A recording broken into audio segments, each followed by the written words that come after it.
d'abord vous dire, enlevez l'antisémitisme, ne touchez pas aux Juifs, ne touchez pas à ces peuples, parce que c'est ce peuple qui nous a amené tout cet héritage, et notre Seigneur Yahushua Hamashiach est issu de ce peuple-là. C'est pourquoi nous sommes obligés de les aimer. Je sais qu'ils sont entrés maintenant dans des histoires, ils ont fabriqué des loges, des cabales, ils sont même à la base de plusieurs loges qui existent ici. Quand vous dites, oh, franc-maçon, rose, vous entrez dedans, vous allez trouver seulement l'héritage juif. Donc, vous allez trouver, non, vous entrez comme ça, l'initiative, c'est l'étape de Salomon. Vous allez trouver vraiment des noms bibliques.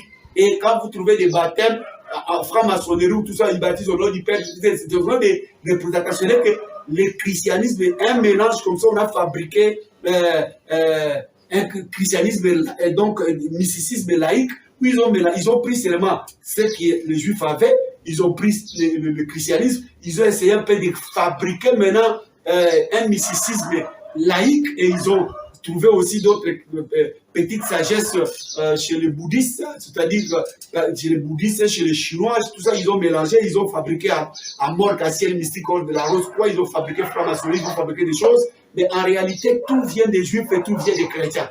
Cela veut dire, je vais vous dire, qu'est-ce que Dieu a fait. Avec les Juifs, Dieu a démontré qu'il est le plus intelligent que tous les êtres humains. Et il s'est incarné dans ce peuple-là pour se révéler. Il n'y aura aucun peuple plus intelligent que les Juifs. Et cela, c'est des mondes. Quand vous voulez parler de l'intelligence, il faut voir d'abord les Juifs. Et en matière de l'économie, en matière des banques, en matière d'argent, ce sont ces peuples-là qui maîtrisent le mieux. C'est pourquoi ce sont eux qui sont le maître des banques, tout ça, des histoires qui contrôlent l'économie du monde. Ce sont des Juifs. C'est-à-dire, si un pasteur prêche, voilà, tu crois qu'il sera béni. La représentation d'un Elohim qui bénit sur le plan physique, du point de vue charnel, c'est Israël qui représente Dieu dans ce domaine-là. Parce que quand on disait que non, Dieu avait béni Abraham, ce n'est pas une bénédiction spirituelle. Toutes les bénédictions sont matérielles. Quand on parle de Job, Dieu l'a béni, ce sont des bénédictions matérielles. Isaac, tout ça. Donc, dans l'ancienne alliance, quand Dieu marchait avec le peuple, il n'avait pas révélé le plus grand secret qui est le christianisme, qui est venu avec Yahushua Mashiach, mais il a révélé sa grandeur en termes d'intelligence, en termes de richesse, et les gens qui le servaient démontraient la grandeur de Dieu par ce qu'ils possédaient visiblement. Mais quand Yahushua Hamashiach est venu, il n'a pas démontré la puissance de Dieu par des choses matérielles. Il a démontré la puissance de Dieu par d'autres choses. C'est-à-dire que les démons, les esprits mauvais qui embrouillaient la terre, il les chassait comme des fourmis, il les dispersait. Tous les esprits mauvais, les diables étaient sous ses pieds. Et il a laissé l'héritage aux chrétiens. Du point de vue spirituel, aucune religion, aucune loge, aucun mystique ne peut dépasser les chrétiens. C'est dans cette dimension-là que nous excellons. Mais sur le plan matériel, nous pouvons être pauvres ou riches sur le plan matériel, ça ne change pas notre identité de grandeur. C'est-à-dire un chrétien reste grand même quand il n'a pas de véhicule. Un chrétien reste grand même s'il n'a pas encore construit une maison.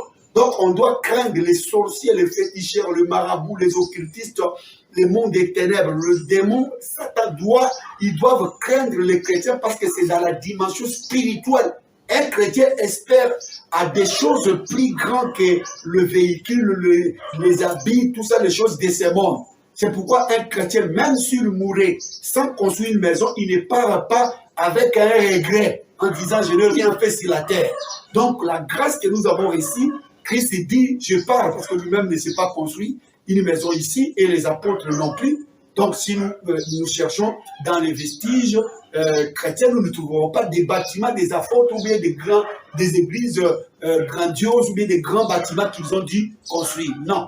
Ils nous ont laissé un héritage spirituel, ils nous ont laissé des promesses, ils nous ont laissé l'espérance au salut, l'espérance à la vie éternelle, des choses spirituelles qui nous donnent la joie.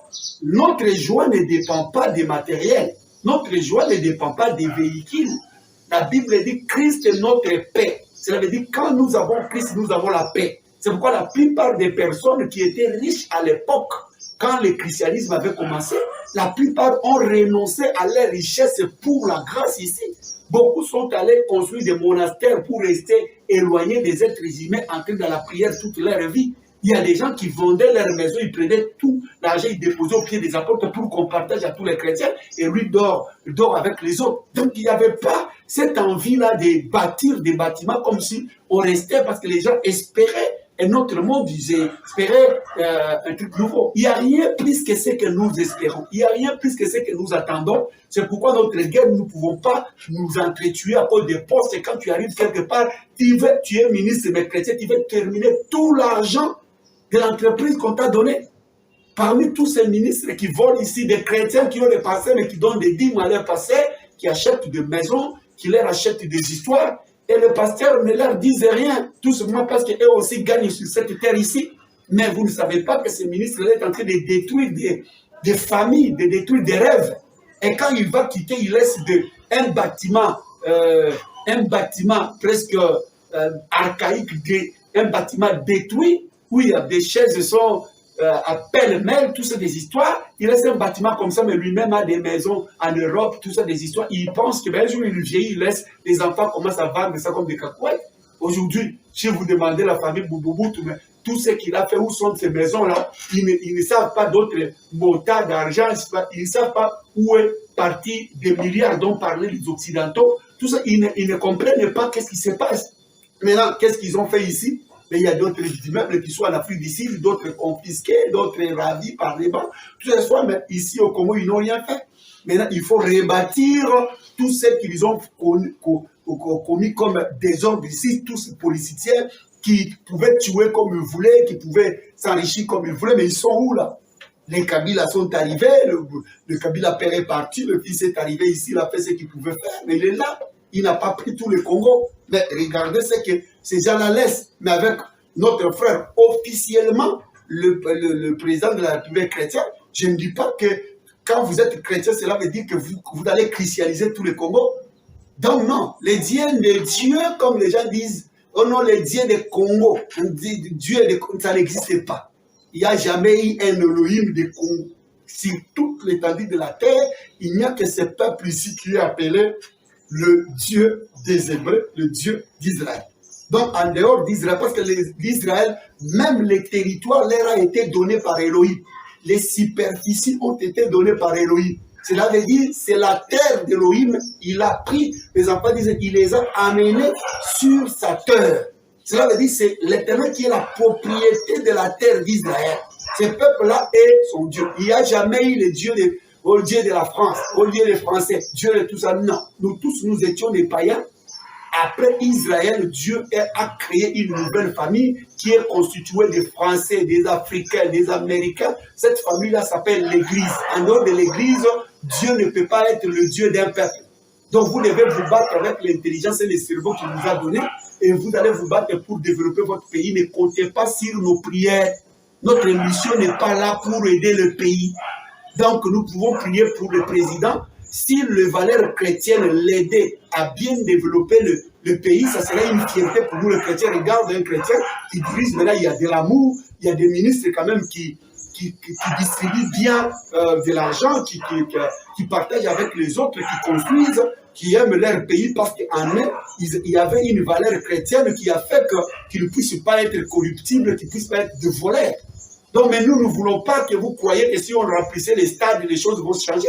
Combien d'années le pasteur a rempli les stades pour prier pour les pays, tout ça, des histoires. Mais depuis qu'ils ont commencé, même la guerre de l'Est, quand il y avait encore 100 morts, ils ont prié 1000 morts, ils ont prié 10 000 morts, ils ont prié 1 million, ils ont prié, nous sommes là, on commence à parler de 10 millions alors qu'il y a eu des stades à Kisangani, à Kinshasa, ici les gens, les prédateurs à rassembler les hommes de Dieu, ils ont prié, la guerre a continué jusqu'aujourd'hui. Mais si la guerre diminue, ce n'est pas parce qu'il y avait maintenant des super pasteurs qui ont rempli les stades pour prier. Non, c'est tout simplement, il y a eu un président qui a pris des décisions qui sont correctes et qui ont fait qu'il y a l'état de siège, il y a des choses maintenant qui se maîtrisent petit à petit. Aujourd'hui, nous savions tous que c'était le Rwanda qui était la base de toutes ces guerres-là. Maintenant, aujourd'hui, au moins, nous avons un président qui les cite tout haut, même devant l'ONU, les financiers du Rwanda, il cite tout haut. Donc, il commence à manifester des fruits de quelqu'un qui aime son pays et il parle tout haut, on est en train de se battre, quoi, que c'est là-bas toujours où on nous bloque au FMI, au BAC mondial, mais on commence un peu à ce patriotisme-là, ça n'a rien à voir avec Dieu. Dieu ne viendra pas ici, donc vous avez un cerveau comme celui des Européens, comme celui des Américains, comme celui des Nigériens. Les Nigériens sont la première puissance économique d'Afrique. Avant, c'était l'Afrique du Sud, là où il y avait l'homme blanc. Mais ce sont des Noirs, il n'y a pas de Blancs au Nigeria, ils sont la première puissance. Ils se sont réunis, ils se sont décidés. Et chez eux, il y a des religions qui se battent. Il y a l'islam et tout ça. Mais des fois, quand il s'agit de leur pays, donc ils se dépassent pour le bien des Nigériens. Donc il faut quand même savoir, il ne faut pas mélanger. Les pasteurs, il ne faut même pas, quand vous demandez aux remplissez les salles prières, vous perdez votre temps. Vous pouvez prier pour le président dans vos églises. Ça ne vaut pas la peine de perdre de l'argent, de cet argent aux pauvres. De perdre de l'argent, commencer à prier, au lieu de prier pour le pays. Vous perdez votre temps, ça fait combien d'années? Ils sont maintenant des dizaines d'années passées. Maintenant, si la guerre termine, vous allez mettre ça sur les dos de nous. Les chrétiens ont prié, c'est faux. C'est faux. C'est-à-dire, si vous avez un président faible, vous avez une armée faible, aucune prière ne marchera. Il faut une armée forte avec un président conscient qui va prendre les choses en main et vous allez voir que la guerre va terminer, ça ne se terminera pas à cause de la prière. La mission des hommes de Dieu, c'est la dimension spirituelle. C'est pourquoi, pour Israël, quand je parlais du point de vue charnel, même les guerres, quand vous les attaquez physiquement, Elohim intervient parce que les victoires n'étaient pas spirituelles, les victoires étaient physiques, étaient visibles. Mais les victoires des chrétiens sont spirituelles. Tu ne peux pas blaguer avec un chrétien. Tu peux peut-être le menacer sur le point charnel, mais la dimension spirituelle, nous sommes élevés. Même si nous, du fait que nous sommes élevés dans la dimension spirituelle, ça peut répercuter sur, ça peut avoir de l'impact sur le plan physique. On peut même tirer sur un chrétien, l'arme n'entre pas si son temps n'est pas encore arrivé. Dieu peut donner à un chrétien l'argent si seulement cet argent a un objectif de soutenir l'œuvre de Dieu, de soutenir sa famille, de soutenir le pauvre. Si c'est pour qu'il porte des vêtements et montre, moi j'ai 2000 costumes, j'ai autant de voitures, j'ai autant tout ça, le Seigneur n'entre pas dans vos aventures là.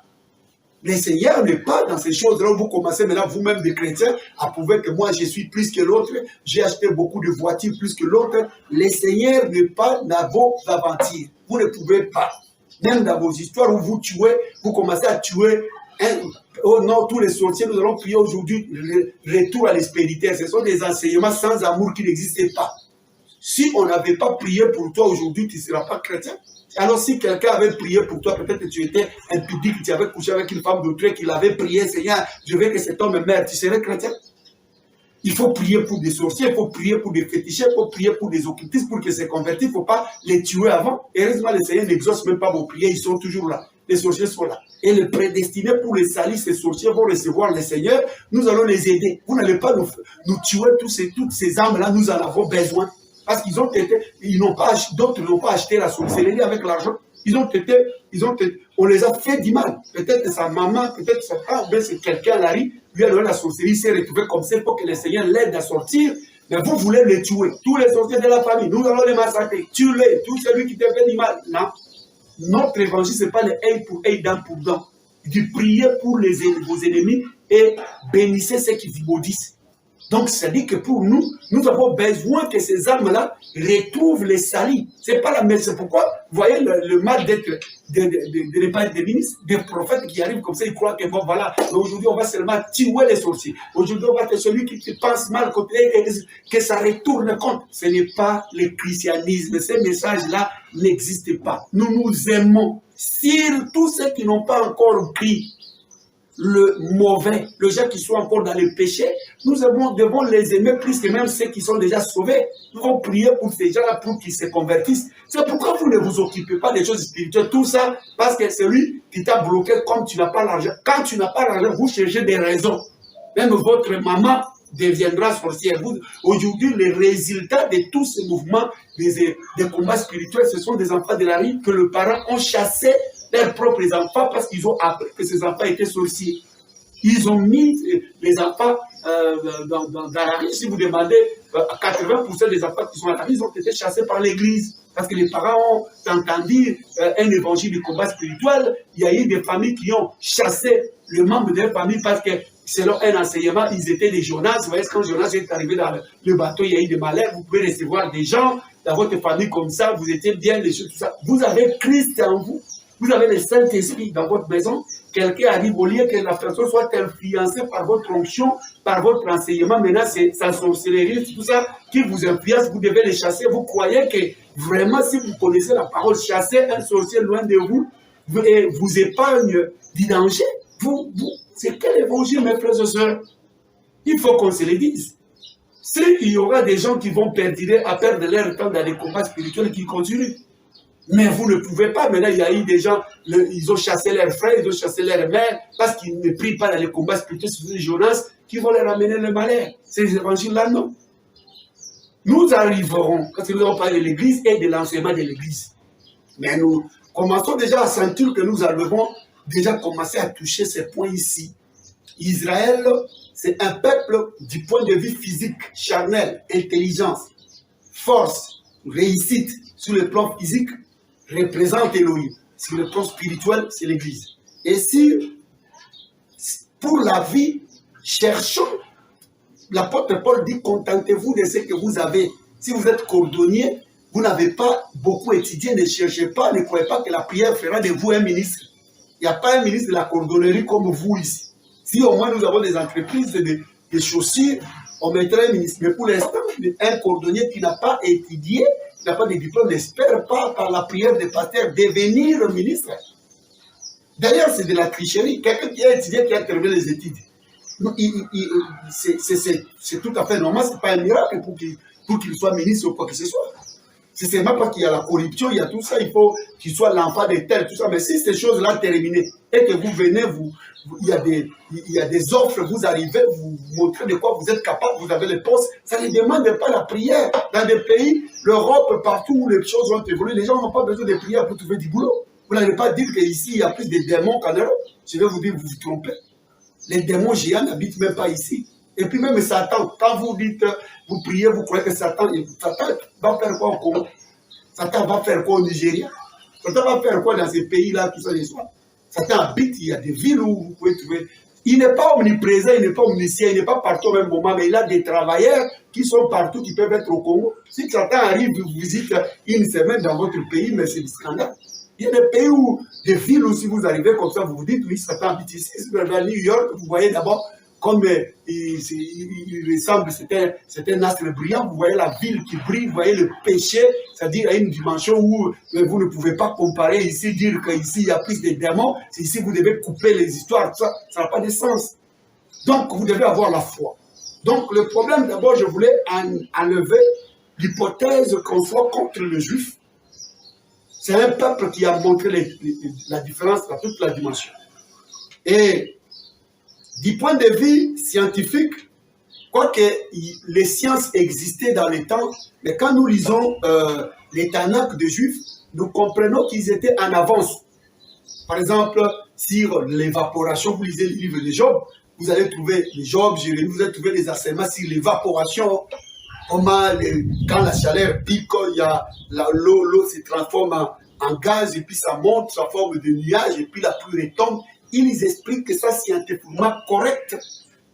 Correct. C'est-à-dire que vous voyez qu'il y avait de l'intelligence, la manière de faire l'agriculture. Vous pouvez lire seulement, vous dites qu'ils étaient déjà en avance, ils n'ont rien à apprendre de nous. Il y a ce qui nous inquiète, ce qui nous épate ici, c'est qu'un petit peuple de rien du tout qui n'était pas la première puissance mondiale, qui n'avait pas des armes, mais qui se réveille dans un coin et dit, parce qu'il y avait des millions de dieux partout sur la terre, mais un peuple vous dit, écoutez, il n'y a pas de Dieu, il n'y a qu'un seul Dieu, celui d'Israël. Écoutez, si ce n'était pas correct, ou bien il n'y avait pas un Dieu qui a visité ce peuple-là, Israël n'existerait pas. Vous le dites devant des royaumes puissants qui ont des dieux, mais vous dites que leurs dieux, comme en 1 Chronique 7:31 dit, tous les dieux des peuples sont des idoles. À l'époque, ils disent à toutes les nations de la terre, vos dieux sont des idoles, ce sont des faux dieux. Alors que les nations pouvaient tuer les gens, les prêtres pouvaient seulement donner un message en disant que toi, les dieux ont besoin de toi, on t'égorge. Si on dit telle nation là, en tout cas, ils sont contre le Dieu, on les élimine. Vous avez vu l'histoire avec Aman, parce que les enfants d'Israël ont résisté de prier. Le Dieu Aman était prêt à exterminer tous les enfants d'Israël. Vous savez ce qui lui est arrivé? C'est-à-dire que si ce peuple n'avait pas un Elohim puissant créateur de l'univers, ce peuple ne pouvait pas exister dans l'histoire. Vous n'avez pas tous des dieux, il n'y a qu'un seul. Même si aujourd'hui, commence, non, il n'était pas le premier à croire au monothéisme. Oui, il y avait des gens qui croyaient au monothéisme. Adam était monothéiste. Ses enfants étaient des monothéistes, y compris Caïn, Abel, Seth, les Enoch, et tout le peuple était des monothéistes. Mais après la dispersion de peuples sur toute l'étendue de la terre, à partir du tour de Babel, les gens ont adopté d'autres façons. Ils ont été visités par des démons, ils ont été visités par des esprits mauvais qui leur ont apporté d'autres enseignements, d'autres dieux en se faisant de Dieu. Nous l'avons expliqué. Et il y a eu plusieurs dieux sur le terre de la terre. Mais je dis, en tant que peuple, c'est la seule nation qui a amené le monothéisme. Là, Dieu n'utilisait pas les gens comme des peuples dans l'ensemble. Mais en tant que peuple sur la terre, le peuple qui a amené le monothéisme, ce sont les enfants d'Israël. Les gens, des fois, les chercheurs nous parlent d'un roi, je ne sais pas si c'est Toutankhamon ou un autre roi, je veux voir, un autre pharaon, il était monothéiste. Non, ici, on parle d'Élohim.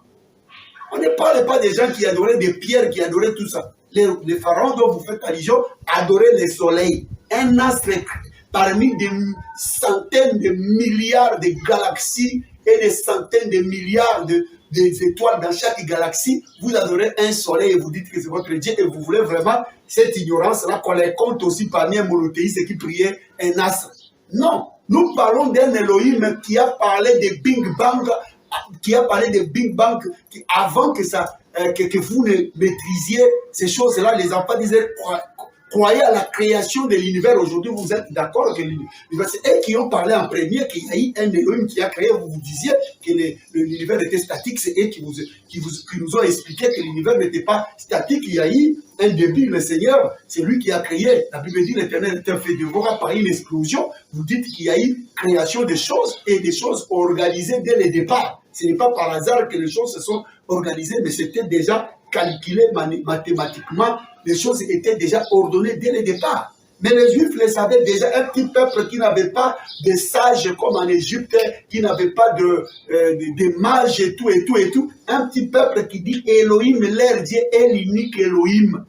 Et d'autres dieux sur la terre sont des idoles, les dieux des films, les dieux des films indiens ici. Tout ça sont des idoles, les dieux là, tout ça, déesses, tout ça, ce sont des idoles, des faux dieux. Les dieux ridicules. Un peuple pareil. Le peuple qui parlait dit, les cieux sont les cieux de l'Éternel, d'Elohim, de Yahweh, de Yah, de El. Mais il a donné la terre au singulier au Fils de l'homme.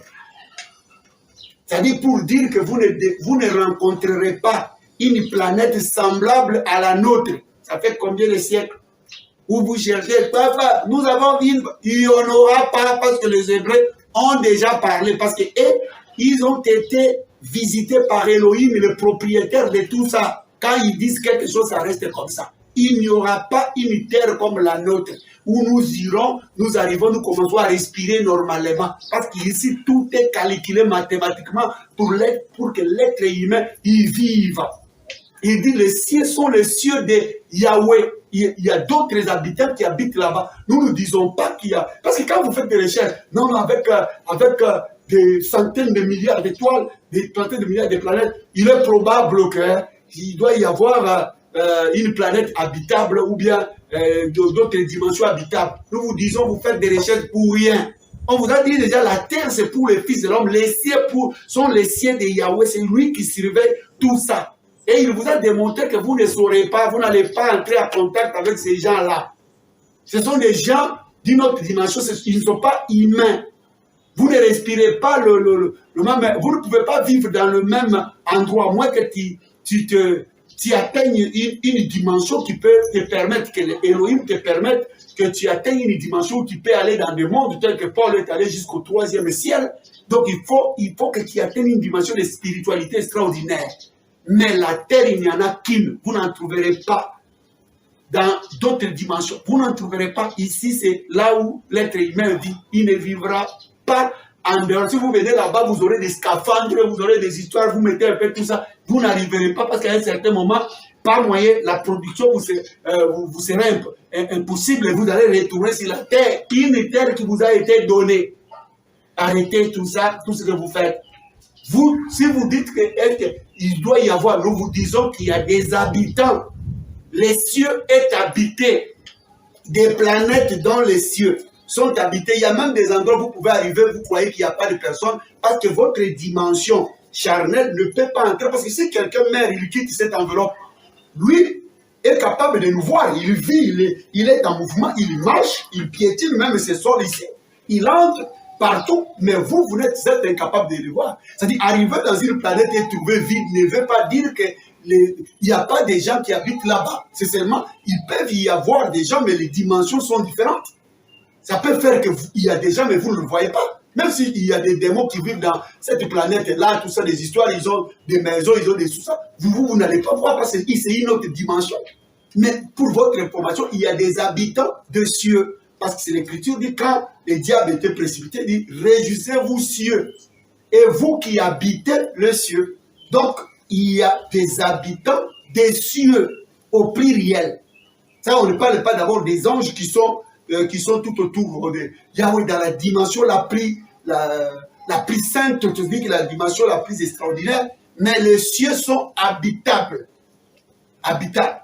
Donc, même quand on disait que les âmes de chrétiens dans la dimension spirituelle, nous vivons là-bas. Il dit nous vivons entre eux, c'est dans des lieux célestes. Même il y a même des esprits mauvais qui nous attaquent ici. Il dit nous avons à combattre des esprits mauvais dans des lieux célestes. Des lieux célestes sont habités par des esprits mauvais, mais ces esprits mauvais ne croyez pas quand on parle des esprits, c'est-à-dire ce sont des invisibles. Ce n'est pas comme ça.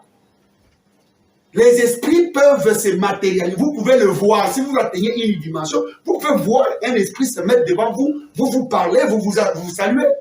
Les anges, nous disons que ce sont des esprits au service du Seigneur, mais ils peuvent venir manger avec vous. Ils peuvent se matérialiser. Ils ont des capacités. Ils peuvent venir. Si vous atteignez une dimension, ils peuvent venir. Et si même ils le veulent, ils veulent se matérialiser. Ils peuvent venir. Vous le voyez, vous mangez. Tout ça, des histoires. Ils se lavent aussi comme un être humain alors que c'est un esprit. Le Seigneur, notre Seigneur était un esprit qui a pris la forme de la chair, mais il était matérialisé.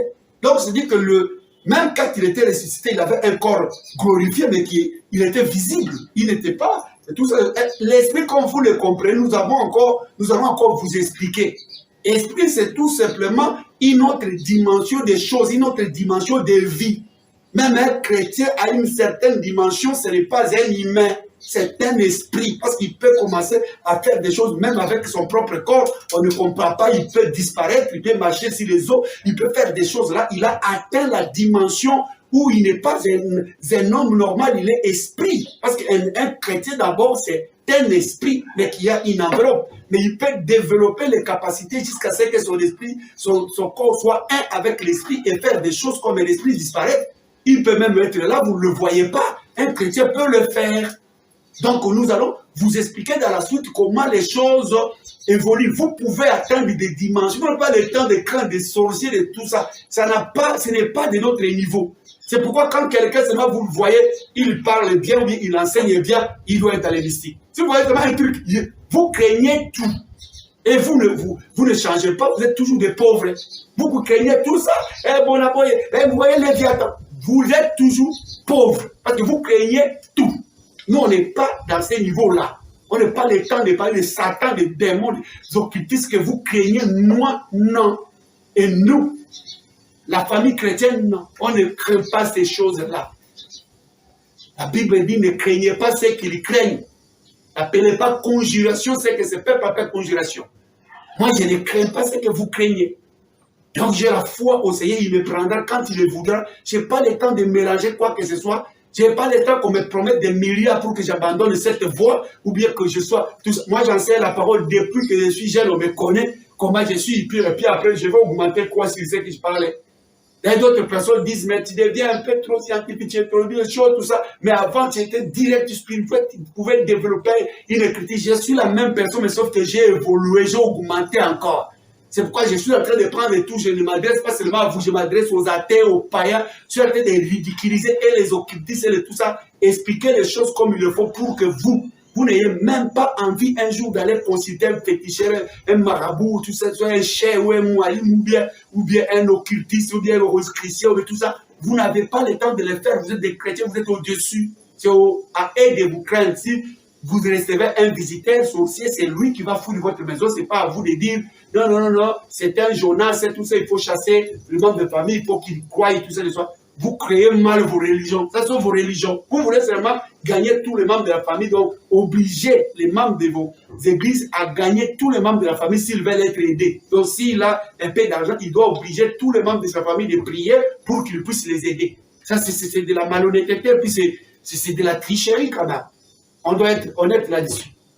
On voulait mettre cette différence-là. Les enfants d'Israël ont montré pourquoi nous croyons à leur... Nous disons qu'ils sont crédibles et que leurs écrits sont extraordinaires, parce que ce que je viens de vous dire, ils l'ont dit il y a des millénaires. Ils l'ont dit.